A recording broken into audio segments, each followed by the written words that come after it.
Homage to the fundamental teacher Buddha Shakyamuni. Homage to the wisdom warrior Manjushri. Homage to all the benevolent lineage masters. With all of your kindness and love, let your wisdom's shining light clear the darkness of my ignorance once and for all. Grant me, I pray, the intelligence, the brilliance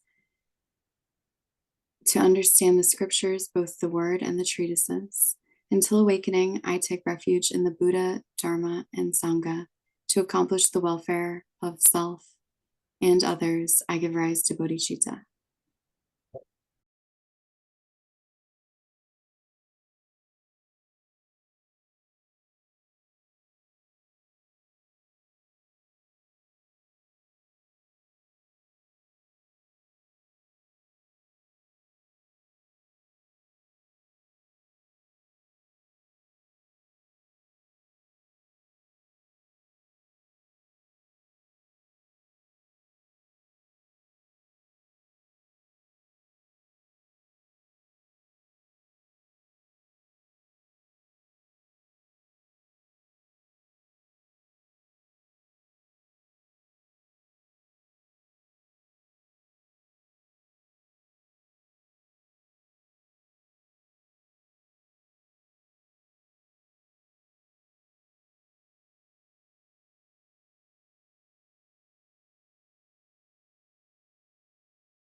So I do have a small question.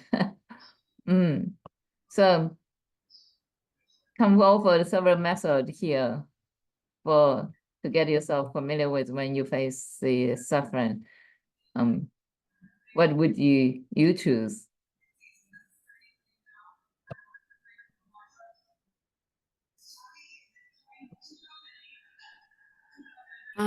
So thus far, my friend who practices Buddhism and also one of our classes, I've been trying to think of situations. I think they mentioned to think of it as like a lesson to kind of learn.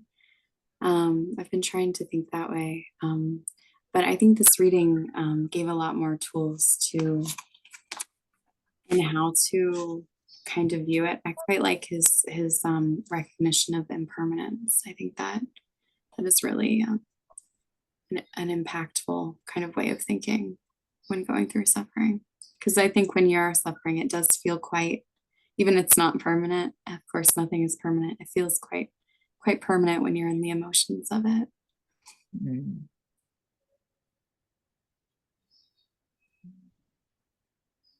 What is the most important point you get from this lecture? Me or Yeah, you, or other people, but you first. for me, I think the most important point was to recognize the nature of samsara and suffering. To recognize that it will happen and the importance of diligently practicing to have the strong mind when you're undergoing suffering. Drama, great, like that. Okay, for the content of this text, this lesson, I'll give some of my own thoughts, share some of my own thoughts. I think Khenpo offered quite a bit. Like when we face suffering, we not only like want to embrace it, knowing that it's inevitable, and also further one step further, we want to take it like joyfully. Like okay, this is a great opportunity for our practice. And this is exactly the same way when some other people insult you or do something bad to you, you want to view that person as your great teacher, right? Because he presents the opportunity for you to practice patience, compassion, and all that. This is the same way when we face adversity or deep suffering or the sufferings. So he also emphasized that we want to choose one method, choose a practice that matches the capacity of your mind. And he lists quite a few contemplation on renunciation and uh, recollect the transcendental qualities of the three jewels. My understanding this is that transcendent qualities, meaning like realize everything is an illusion, is empty in nature, recognize that and you just let it go. I may be wrong, maybe everybody have their own understanding. And then make a full prostration to destroy arrogance, because when we feel suffering a lot, most of the time, almost inevitably, it's our ego and our arrogance in the way. So some other people find compassion and purification are mostly effective, or cultivation of compassion through tolerant practice, or think about the words of the guru, or just like practice the guru yoga, all that. Khenpo himself, he complained on impermanence. This is a great way. My personal experience with this impermanence recently, my sister's son died out of an accident. He was only 24 years old, really young and bright, has a bright future in front of him. And then, his life ends at 24 years old. So sometimes we always think young people don't die, but Chinese have a saying, on the road to the graveyard, there was no age difference, meaning everybody may die. We may die tomorrow, we don't know. So that is a really, but my sister, she studies, she does not do systematic study, but she knows under my influence, she goes to a little Buddhism, but not too much. And you can imagine her suffering at this moment. And she just say, I know there's nothing I can do, but just, I feel so, the heartache.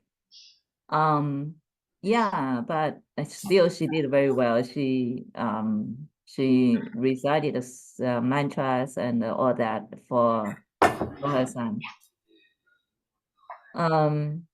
So okay. And also that striker called in me and says words of wisdom might not take effect immediately for those who are in great pain. No, it does. It's some just like when this actually says when the effect is already taking place.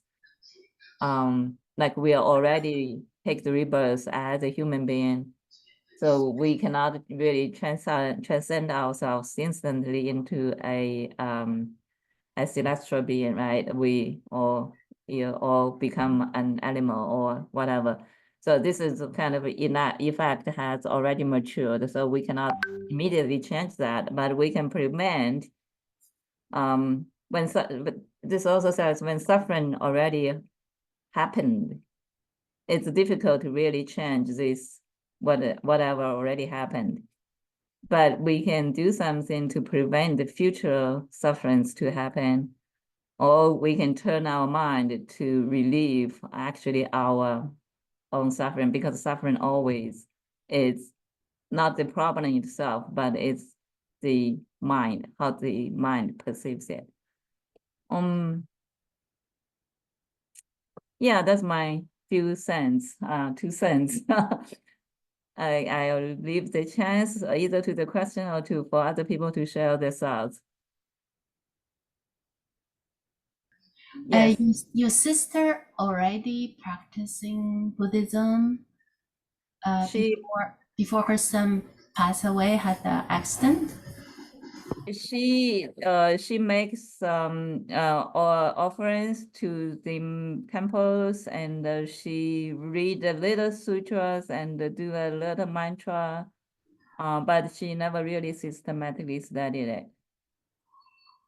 But now she started study or no? She is still not quite into it. Oh, okay.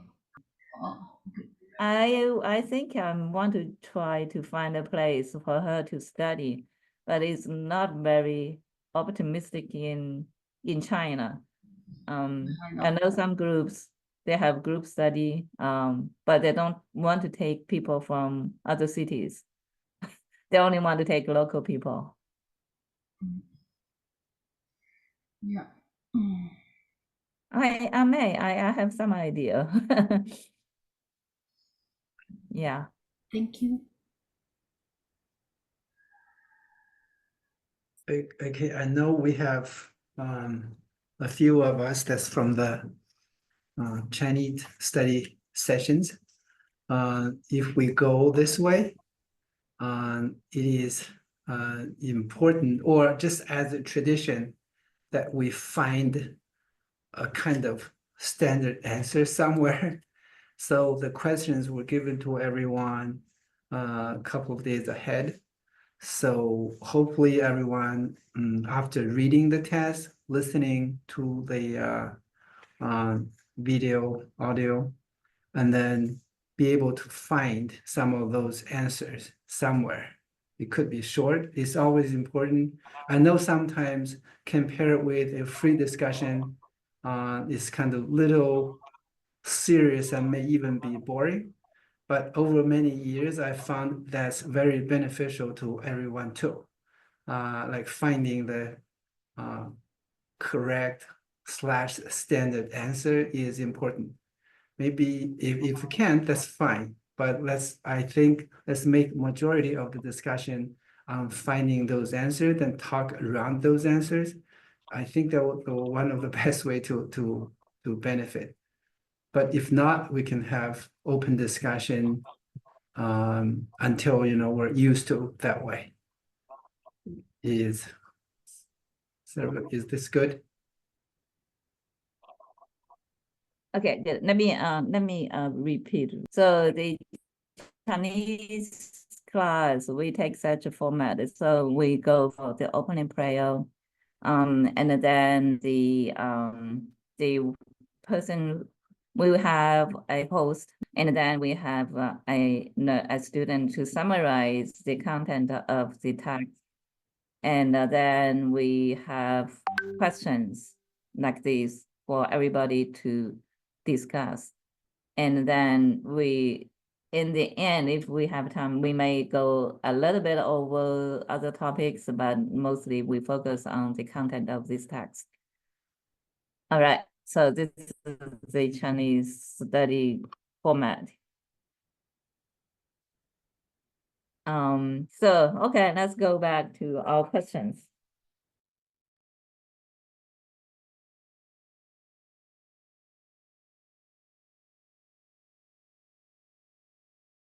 I think I just saw. I think the best example is in the text, Minerva, and because he's a great suffering, he killed so many people with the black magic, and he got so scared, and also himself suffer a lot, from his biography, his family, so that turned him into he turned his suffering into practice because he uh, uh, yeah, so he really suffered a lot, but he really used the suffering and really practiced hard, and in the end he reached the enlightenment. This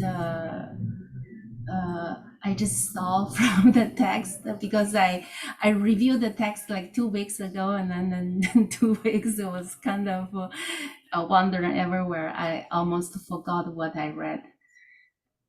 Sorry, I couldn't share much.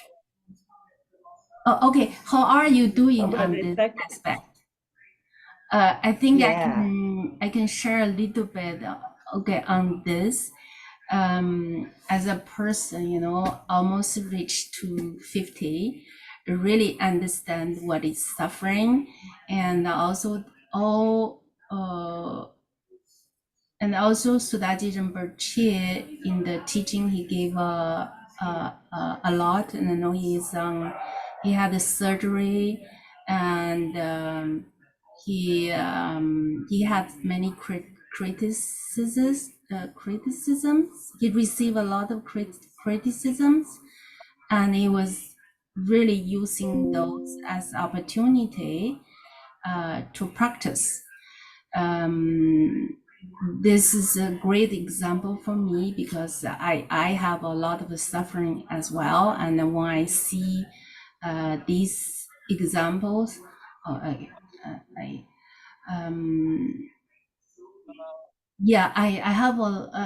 have a lot of suffering. Some of them I can transform with the practice, with the tone line, with the meditation, but still, like many times I fail. But that's the nature of samsara. You always have to keep going and to always practice, always remind you the wisdom from the text. I don't know what I'm talking about. I'm really sorry. If whoever want to share, please. It's all I'll great. prepare Thank better you. next time. Thank you. Anyone else want to share on this? How are you doing? taking delight in approaching suffering?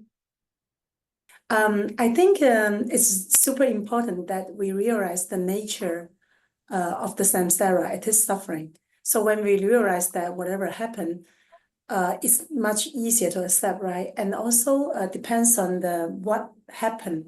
So like for myself, I think small things is easy when you use this method because everything is impermanent. All this the Sodargye Khenpo teach us is very easy, but I always worry about if big thing happen. So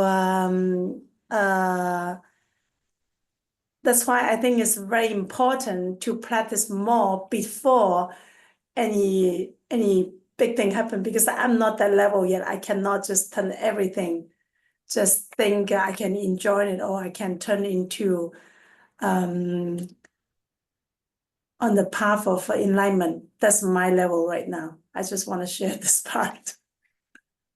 Well, what are the big thing? Like, I don't know, maybe, wow, I'm always thinking, wow, maybe tomorrow I would die, in a car crash or whatever, or if what happened to my family or whatever, have fire burn, everything will happen in our life.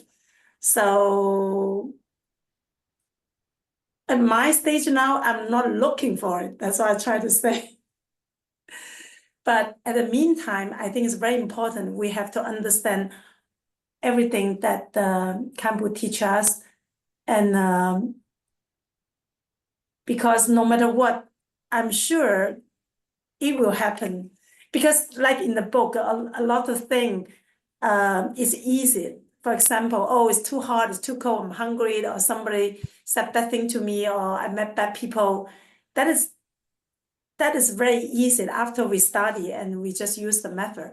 But if it's tragedy thing happen, I think we need to how to prevent, not prevent the thing happen, it's prevent myself how to deal with this thing, because it might happen, right? So I think it's very important, really practice a lot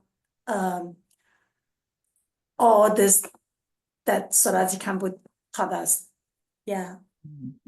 Great. So go ahead. Oh yeah, I guess on my way back was just still listening to Zongsa Chinzhe Rinpoche.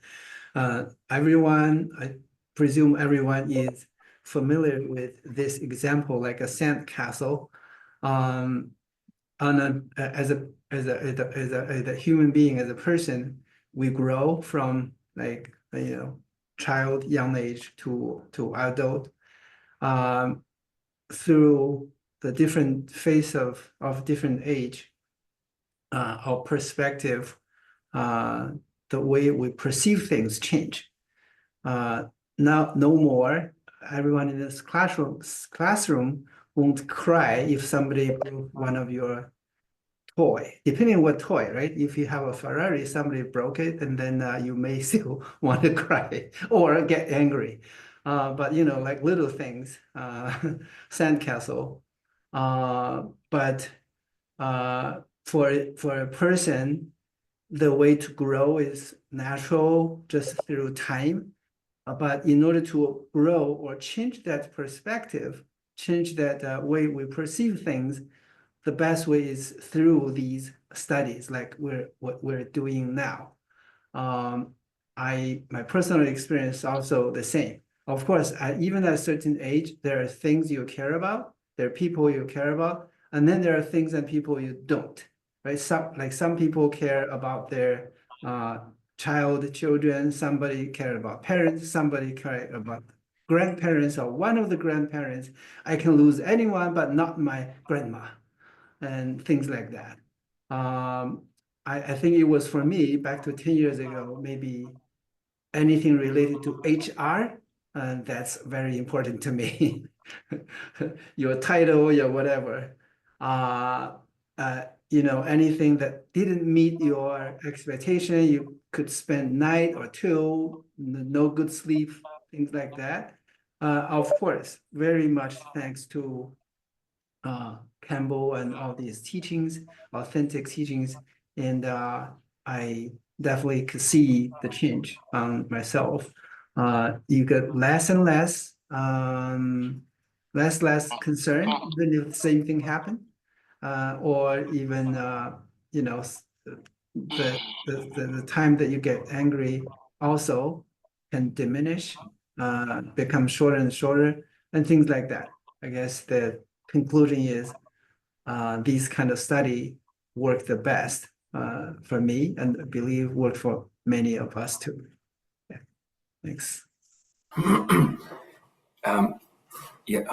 Lower the hand. Okay. Just to maybe try to propose an answer based on the text as was suggested, because I think it's not a bad idea to see if we can sometimes find answers directly in the text. When I look at the question, I think the question in itself is revealing. So, why should a wise man take delight in approaching suffering as a favorable means on the path of enlightenment? So, to me, there are two elements here that I find interesting. First is a wise man, and second is why do they take delight in approaching suffering. So when I look at this, I'm thinking, okay, if I'm talking about a wise man, maybe I should first try to define what a wise man is.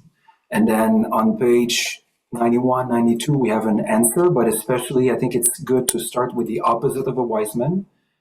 So the opposite of a wise man is a fool. And then what is proposed as an answer by Khenpo, I will just type it in the text here. So I think that this is quite interesting. So the mind of the fool remains obscured, whether experiencing happiness or suffering.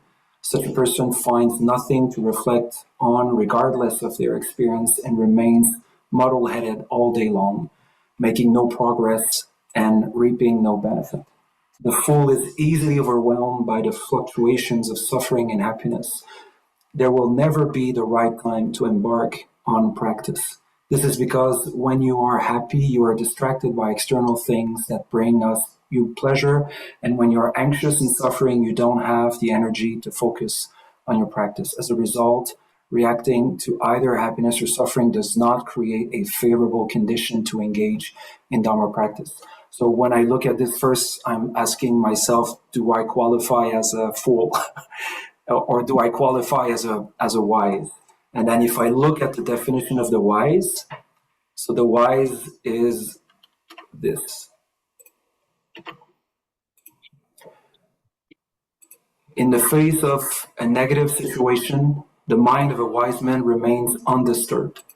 So I think this is almost enough to disqualify me as a wise person, because I'm disturbed in the face of those kinds of situations. So I probably qualify much more as a fool than as a wise. But then it could be seen as a spectrum, maybe not totally fool, definitely not totally wise, but not totally fool. So I think it's an interesting way to first think at the question, and then I see somehow an answer in the text as well about the question of delight. So Khenpo Sodargye says that furthermore, he's talking about the wise man. The clarity of his mind will become even more pristine. When conditions are favorable, he does not become arrogant. When conditions are unfavorable, he learns more ways to practice and makes adversity an ally on the path. So a wise man should take delight in approaching suffering. It makes a lot of sense. So basically, suffering becomes a lesson for the wise, because the wise sees all opportunities as a way to improve. Why?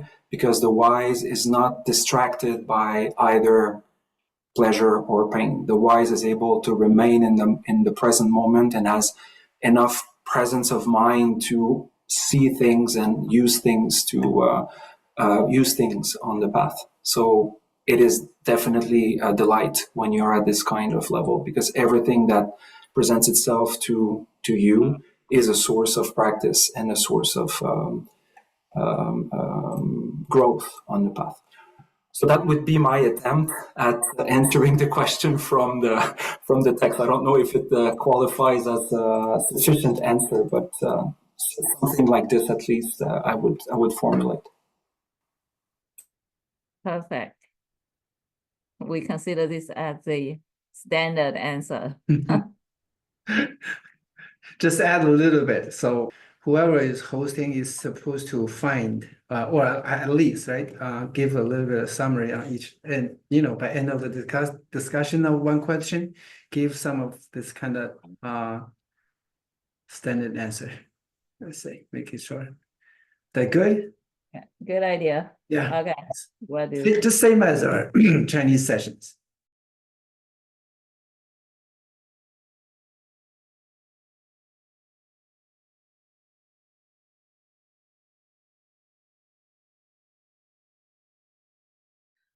So for me, actually, I'm a person will be distressed easily if I am in too much pain.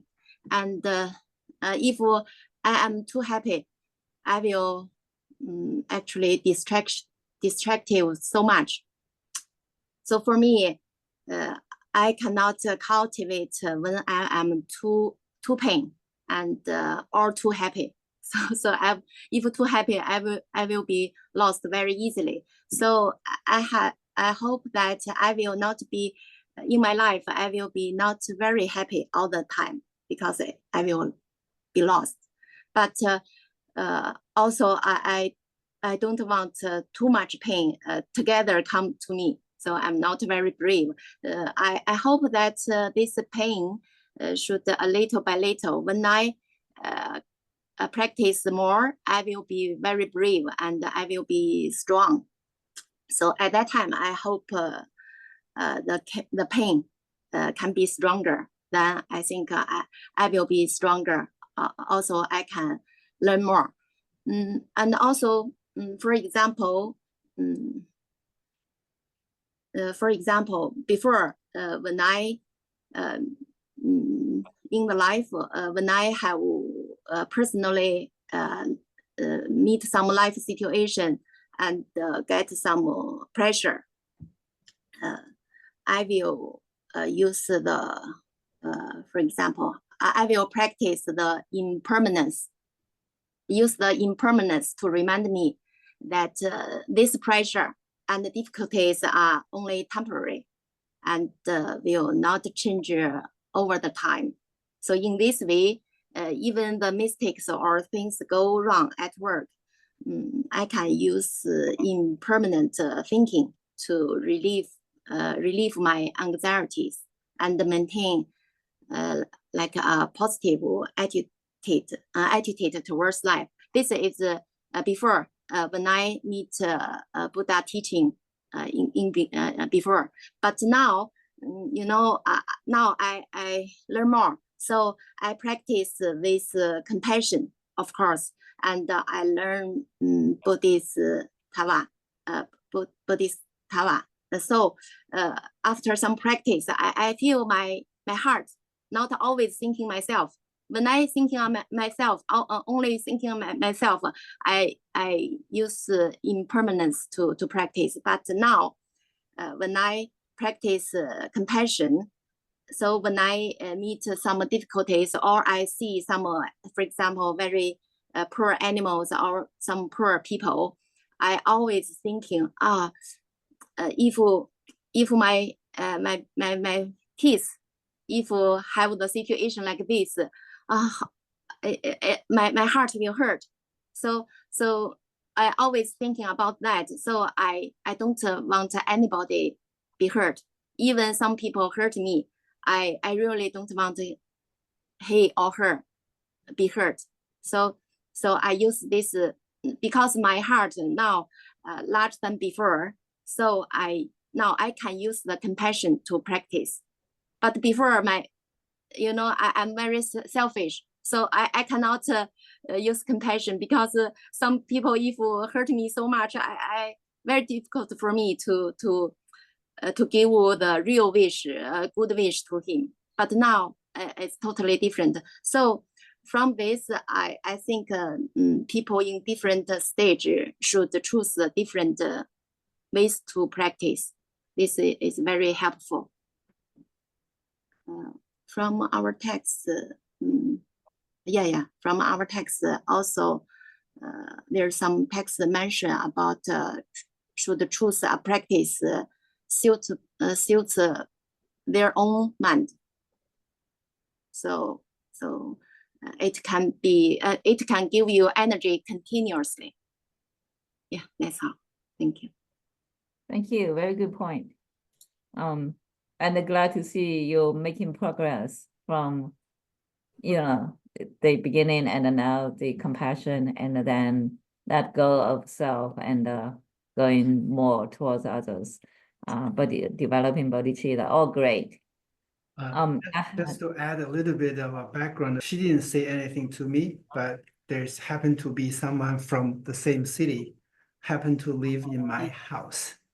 And then she shared a lot about how she was so diligent and organized. So we should congratulate on that. And yeah. Thank you. We only have around this is 10 people. another way of being humble, but of course, good to see the progress. From Khenpo too. Yeah. Thank you. You're encouraged. So I think one way, so practicing is a way to actually opening our mind to bigger scope and to become more spacious, to embrace not just ourselves. Like if we just focus on ourselves, and that is really narrow-minded, and we'll encounter numerous problems. And in the text also mentioned the human suffering is really insignificant comparing to sufferings from the hell realm or ghost realm. So if we really our mind can be more open and we'll see in a bigger scope how the sufferings can be and how for example, I didn't say to my sister though, when she lost her son. So when people lose their most precious, loved people around them all the time, but why one person feel particularly sad when your loved one just lost, because you are very focused on yourself. But if you see this happens every day around all these people, do you feel for these other people? So if we can do that, I think it not only relieve our own suffering, but also extend our compassion, just like that, right? So this is some of my own reasoning, my own thoughts. Okay. So I think just maybe a comment on what you just said. Yeah, it's indeed the case that we like normally we feel much more affected by the suffering of people that we know directly than people who are maybe outside of our close circle. But I'm thinking, isn't it also not a bad thing?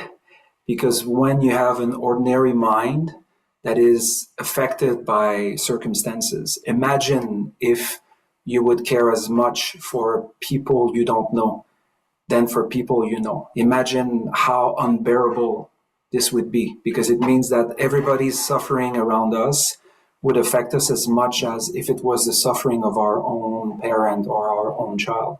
So I'm thinking, in a way, maybe although this is not the ideal situation, and it just reflects the ordinary mind or the mind of the fool in a way, because ultimately we should have equanimity and then feel the suffering for everybody equally. When the mind is not prepared, this would probably be a devastating thing.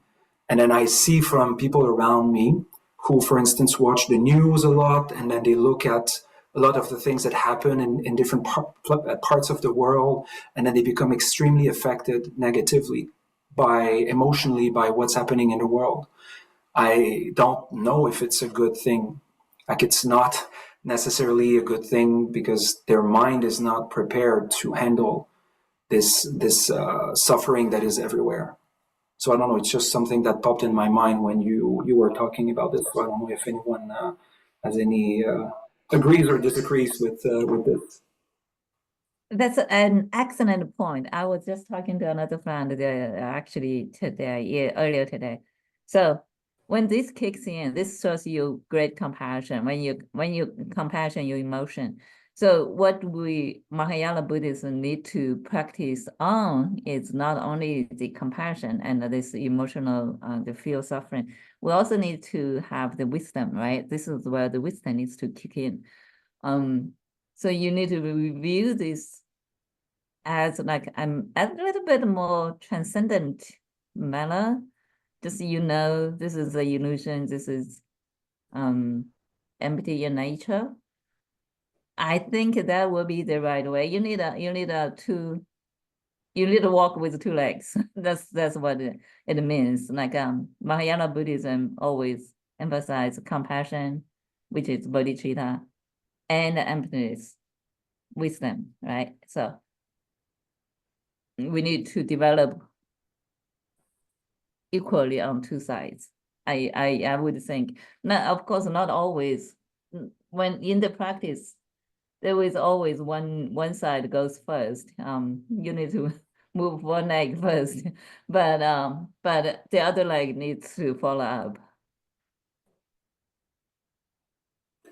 It's like developing compassion without wisdom, or developing wisdom without compassion. So that in both ways, that leads to a lot of trouble. Like I guess we can imagine developing wisdom without compassion can lead to great tyranny.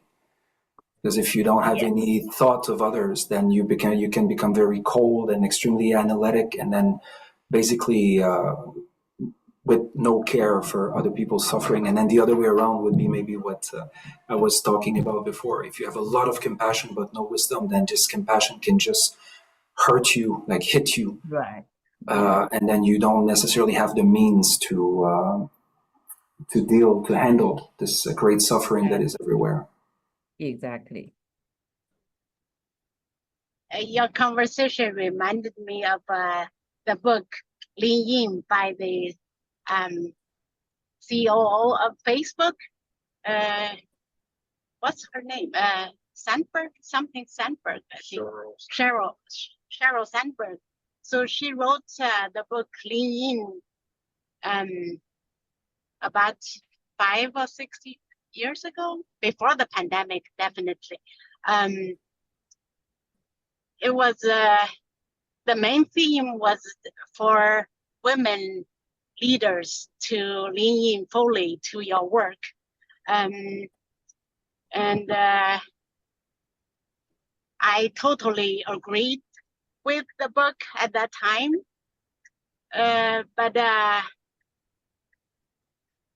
as I grew older, and also because of the pandemic, I reflected on it and realized I can't fully lean in to my work, to my career anymore. I have a full plate on my shoulder in my family life, and at the same time, Sheryl Sandberg also got some kind of attacks from other working moms about the idea of fully lean into your career. So now looking back, I feel it is a balance. Very hard for women in the working place. I can't be here fully devoted to the work, and at the same time not sacrifice my family time or my presence with my children, with my mom, my husband. So it's a really hard balance for working mom to be successful, so-called successful in both places. And so when you have a lot going on, you see a lot of suffering around you, especially if they are your family, your close, your loved ones. It's really hard to say, okay, I'm going to devote myself to the practice, to the Buddhism study itself. So it's more like I'm practicing Buddhism in my work, in my family life, but I do have a priority that I have to choose one over the other, and sometimes I have to struggle between the two and kind of make a decision that this is my top priority right now at this moment. If this is my top priority right now, then I am going to be fully present with this task at hand. And for the next moment, I might have to switch, or my priority might change because everything is impermanent. So I have to accept the fact that I can't be permanently or like devote myself fully to a particular task for a long time. So basically, even during the day, so my mind has to switch between family and work. But at the same time, if you are really working for a mission or a goal that will best benefit all sentient being, then you will you are okay. I don't know if I'm making sense, but what I'm saying is, if your work is the same as your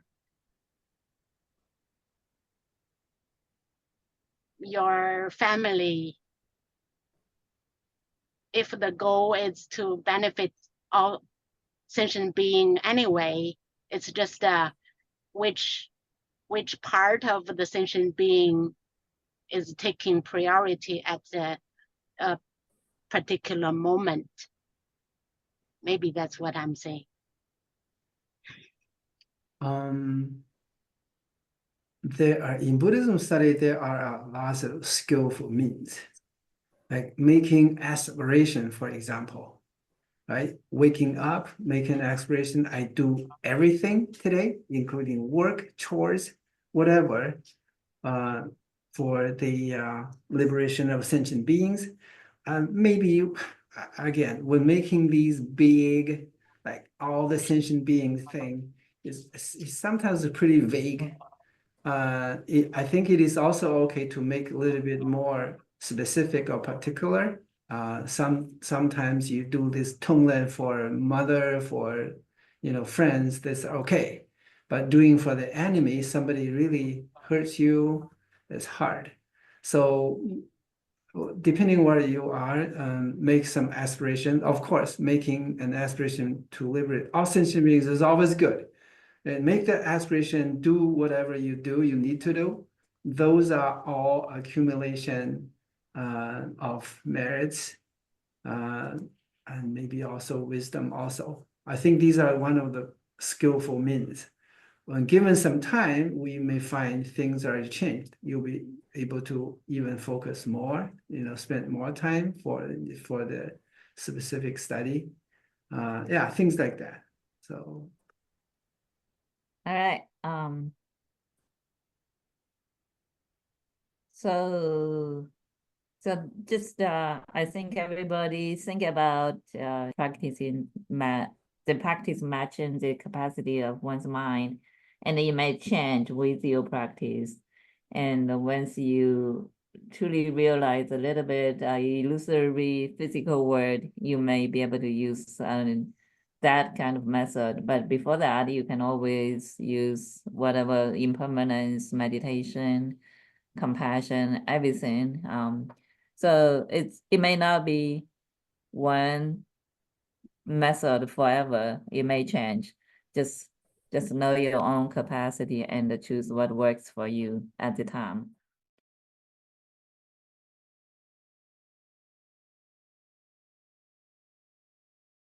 Okay. Well, samsara, the nature, yeah, definitely is suffering. But myself is most of my friends look at me kind of optimistic person. So so in my life, in my job, I just retired last year. I own the dental clinic, so I have a lot of dentists from all over the countries. Super difficult dentists because they all very difficult to control. But because my personality was like, okay, so today I have a problem, so I conquered the problem. Then everything is fine, everything's perfect. I've been studying Buddhist for a long time, but I was kind of like really just very surface to go through it. It's not well, only until I retire I have time really go into it. Then I found out myself it was so stupid. That's the feeling I had. Like I was so stupid. I think okay, whatever happened, as long as I make effort, I conquer it, then everything goes on. Everything's perfect. Everything's good, and just like a lot of people think. My life is yeah, we know impermanent, but in our mind I still think, oh, I still have good life today. I can live for many years. I can own this for many years. So sometimes I feel when my personality is optimistic and misleading myself. So I was for many years I didn't really feeling that samsara, the nature, is suffering. I really didn't see it. But when I put more time to study, then my first reaction is like I was so stupid. That's how I feel. So when I realized that, then of course I want to get out of the samsara.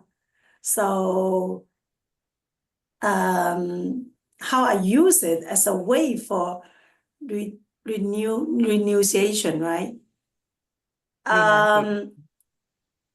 Yeah, I think just through the study, I know suffering is from, from karma, from the ignorance. It's not something we can always can avoid, but definitely it's so important for me to understand this is the nature, and to more really understand everything is impermanent. So all I want is I want to get out from the samsara. That's all I can say. So what made you realize that samsara is a suffering in nature? Well, that's what I got from the teaching. Everything you have it, all the money you earn will disappear. All the building is so tall, they will crash. Like whatever you have. Oh, and this is when I realized that, then I decided to get retired. So, so it's last October, I just found out, I'm still, almost 50 at that time. And if I continue inside the samsara, just try to earn more money as everybody think is good. And at that time, I have 2 big, huge dental clinic. I have 16 dentists. It seems good, right? It looks good.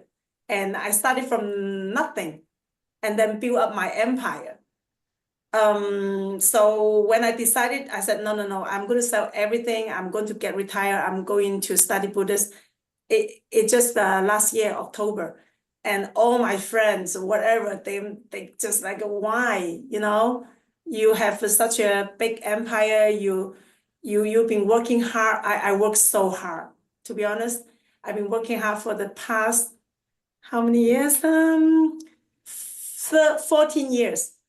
I started from, because I'm not a dentist and I'm an immigrant here in Canada, right? So I have to start it from zero, from know nothing about dental clinic and build up. Well, at least I make it become the biggest dental clinic, one of the biggest dental clinic in Montreal. So I've been suffering a lot in my career. I have to went through mafia people threaten, because in my first clinic is in the Italian area. There's a lot of mafia guy there. So the mafia guy would just walk in my clinic, said this belong to me. And I have to go through, I'm not a chef. I'm not a dentist. I have to go through the no dentist. I have to go through all the marketing. I have to go through like everything. So I'm just talking about the career thing. So it is a lot of suffering, but my biggest suffering is I didn't realize it's suffering in samsara. I just always think, okay, I wake up, I solve the problem, I continue, and beautiful tomorrow will keep coming. Yeah. Then I'm really happy that I slow down a little bit because my body, my mental, everything, I'm so tired. And then when I realized this truth, and then I said, that's it. I won't be so stupid anymore. I'm getting out. So in 1 month, I decided just sell the clinic and sell everything. And then, yeah, so that's part of my life. And yeah, so I don't know. It's amazing. You are My amazing. part of my life, does it make any sense? You are an amazing woman.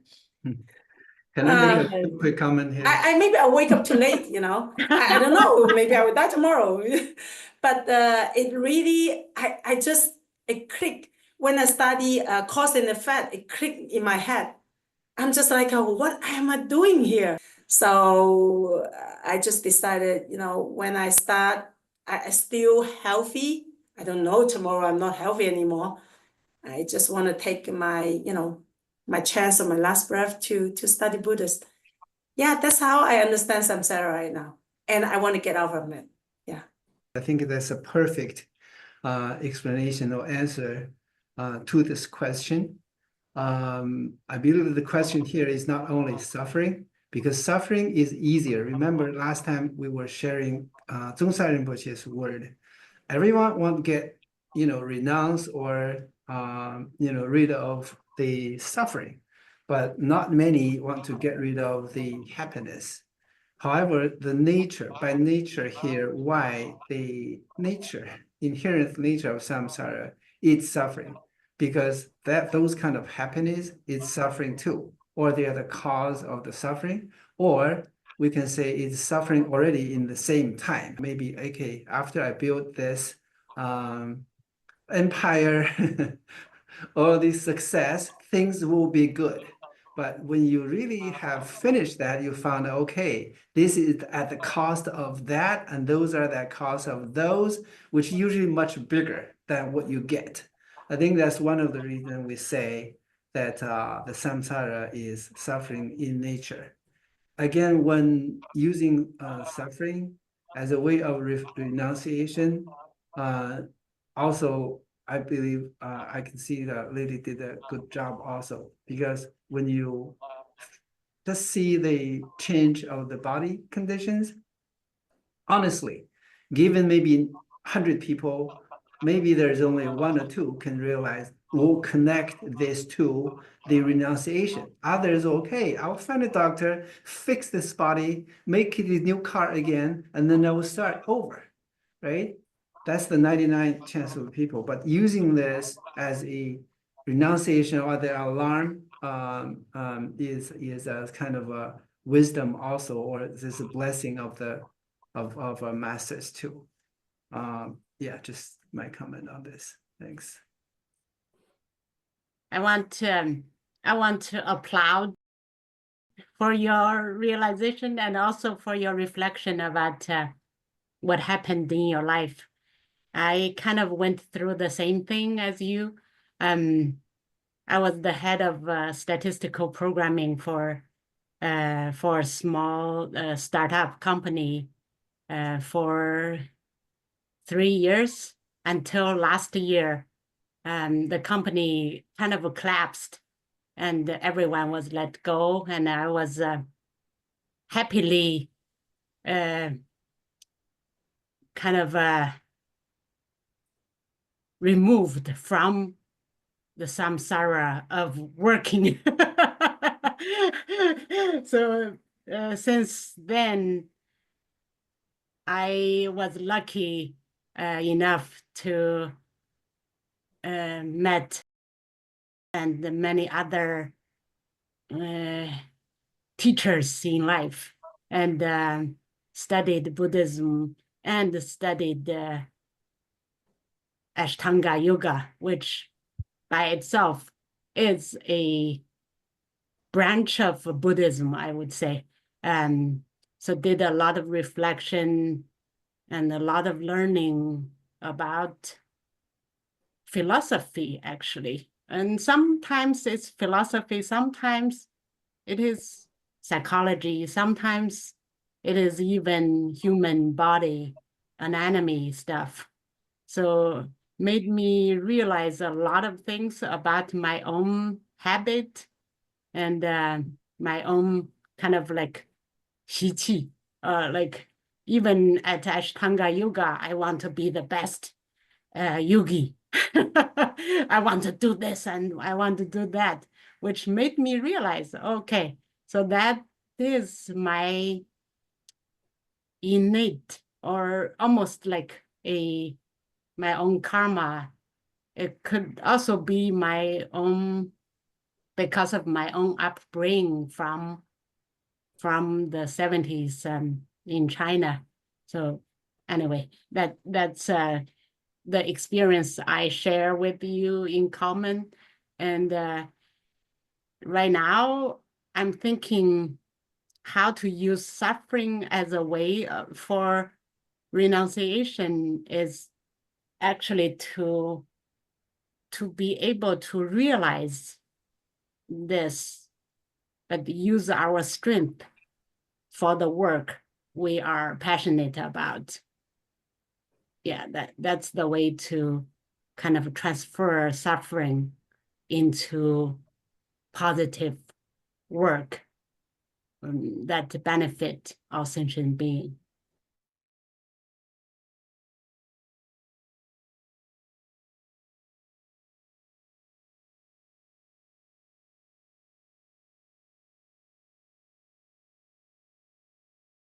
So use the suffering to train in taking refuge.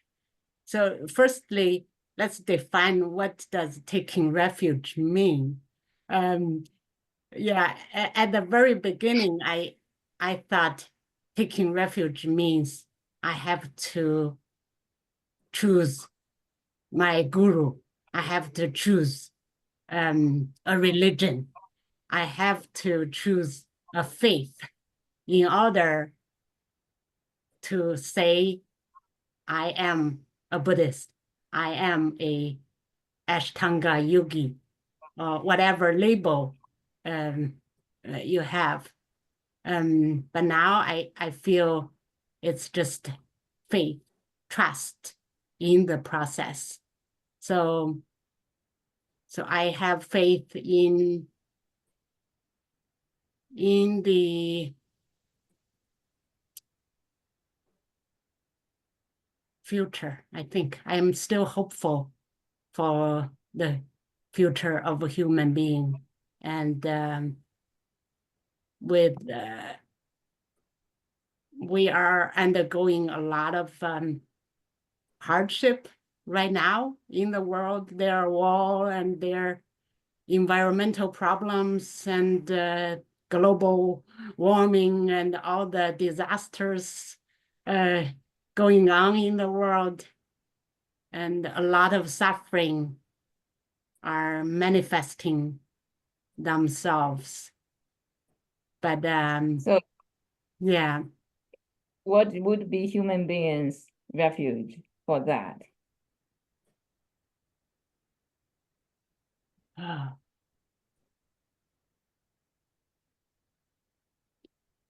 think it starts within ourselves first. So we have to have peace with ourselves. If everyone in the world have peace inside, then we have a peaceful world. And then expanding on that idea, if within your family you have peace and joy, each family is a happy and peaceful family. And even going wider, if each country, each Sangha or each country has peace with them within the country. And let me ask you, have you taken refuge in Buddhism? yes. So you took refuge in the Buddha, in the Dharma, and in the Sangha. Yeah. So that is what taking refuge means, right? At that time, yeah. At that time, how about now? Yeah, and after a while, since this years of study, and I don't think a particular teacher is the taking refuge mean. How about the Buddha? Who is Buddha? Good question. When you're taking refuge in the Buddha, who is the Buddha? Yeah, at that time. Very good question. Yeah, at the time when I was taking refuge, having the ceremony of the taking refuge, at that time, Buddha was an image of Shakyamuni. And over this past year and a half, it has changed. It has become a group of teachers who are currently living, plus many people who have written books, have created teachings in the past.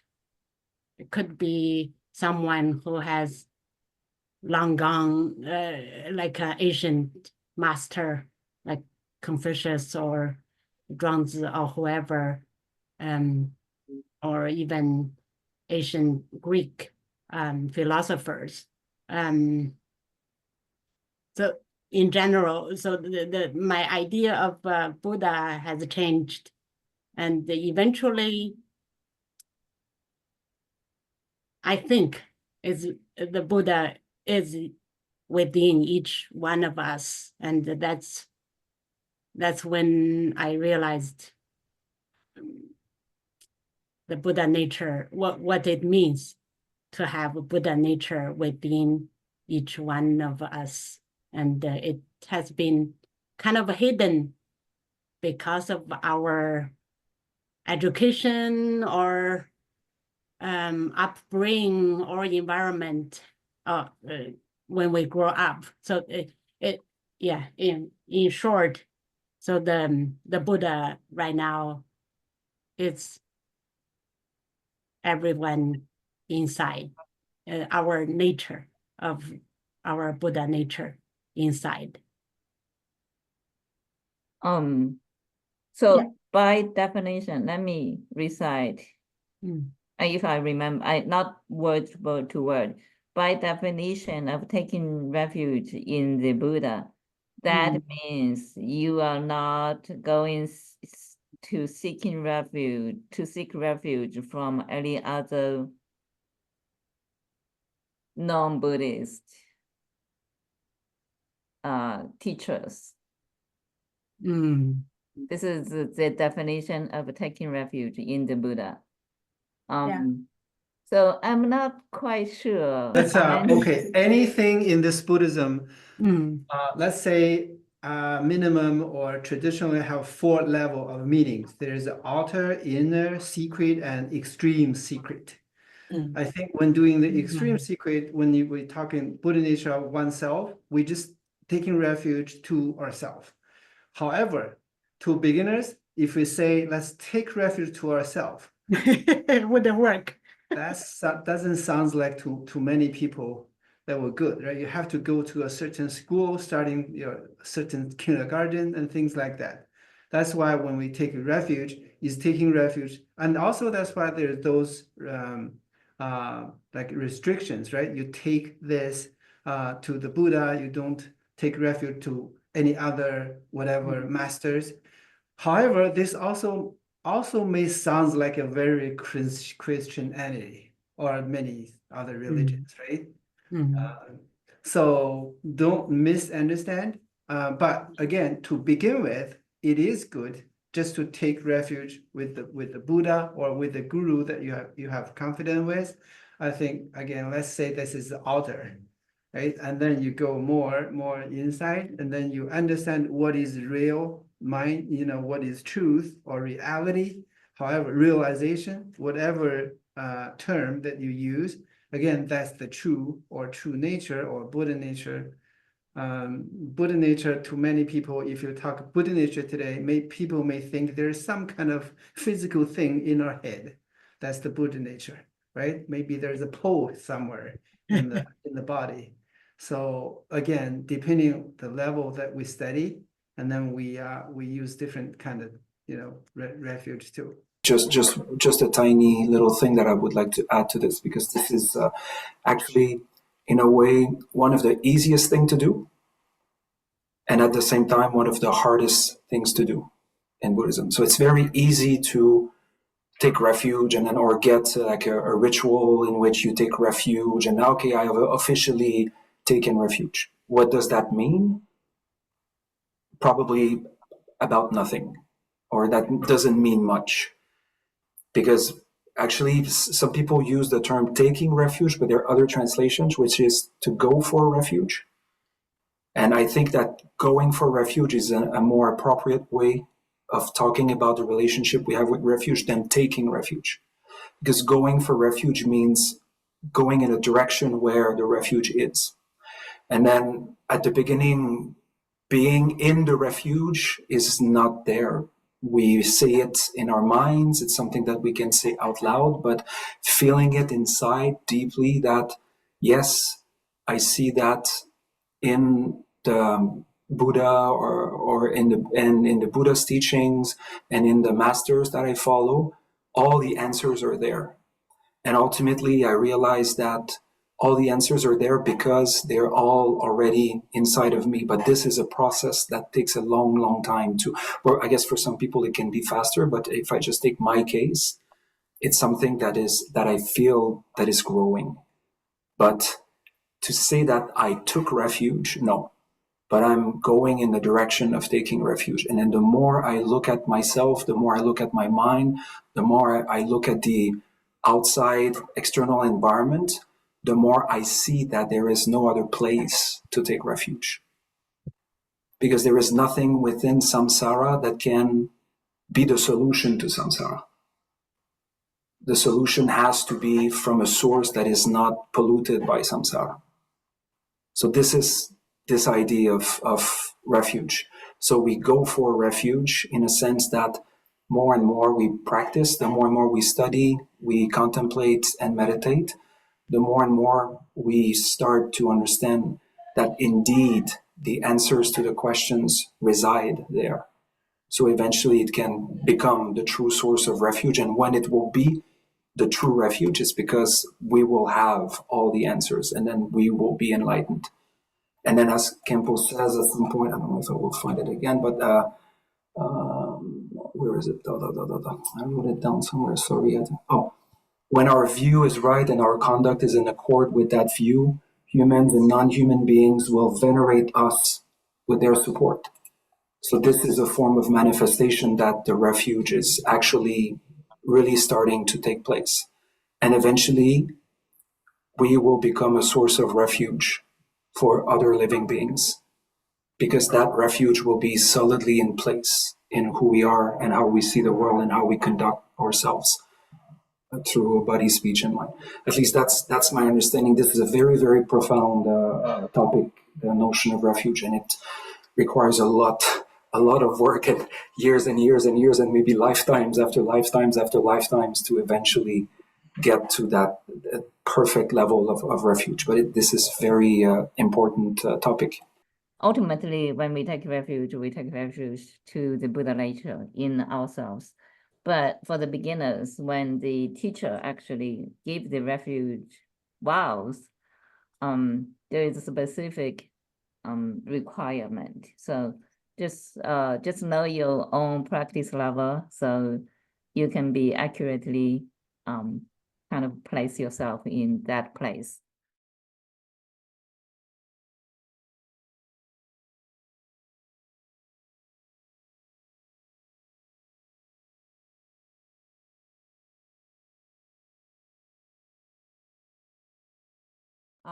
So dedication, just as all the Buddhas and the Bodhisattvas dedicate merit. So likewise, I also dedicate all merit to the cause of enlightenment of all sentient beings. By this accumulation of merit, may I obtain all seeing omniscience, and may all faults be defeated. The whirling turbulent waves of birth, aging, sickness, and death. From this ocean of samsara, may I liberate beings. Just as the Bodhisattva Manjushri attained omniscience, and Samantabhaja too. All these merits now are dedicated to train and follow in the footsteps. As all the victorious Buddhas of past, present, and future praise dedication as supreme, so now I dedicate all these roots of virtue for all beings to perfect good actions. Om Ahom Banza Guru Bama Sada Hom. Om Ahom Banza Guru Bama Sada Hom. Om Ahom Banza Guru Bama Sada Hom.